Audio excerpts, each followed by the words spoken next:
This is EGME 331 Solid Mechanics. In this video, we'll be reviewing about fracture. So what's material fracture? Fracture is a separation of a material into two or more pieces under the action of an applied stress or an external load. A material may undergo one or two major types of fracture modes depending on the mechanical properties. So the primary modes are ductile and the brittle mode. Let's take a look at ductile mode fracture. Materials undergoing ductile fracture first experience plastic deformation. That means the material resists fracture by stretching itself. So you can imagine pulling the two ends of a plastic bag.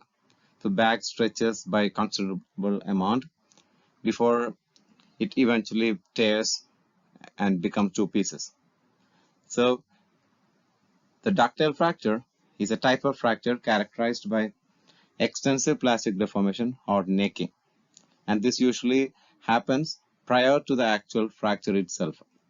So in a ductile fracture, there is absorption of massive amounts of energy and a slower propagation before the fracture occurs as compared to, let's say, brittle fracture. So you can see in this figure, the ductile fracture results in large number of dimples, or we could say like fibrous structures, which is unique to ductile mode failure. Most importantly, the plastic deformation and ductile fracture is not just limited to polymers, but it's also seen in metal alloys. Now let's take a look at brittle mode fracture. So in brittle fracture, what happens is you don't see any noticeable deformation because the crack propagation is instantaneous or extremely rapid. So this propagation is almost purely perpendicular to the direction of the tensile stress as compared to the ductile fracture, which produces a cup cone kind of a shape. So the brittle fracture usually proceeds along the crystallographic plane. We can also term this as the cleavage plane when the stress is applied normal to the cleavage plane. In engineering terms or in general, brittle failure or brittle fracture is not desired. What's the reason? It's because it's instantaneous, and the engineers and the safety officers, they don't get time to act.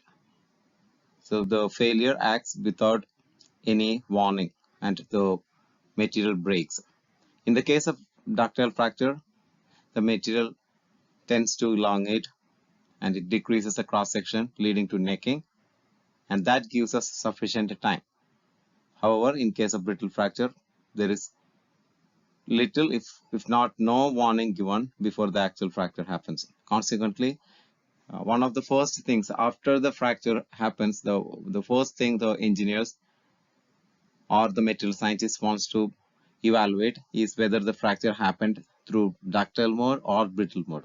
And if it is brittle mode, the material scientist would seek an explanation why was in brittle mode and why did it not break in ductile mode.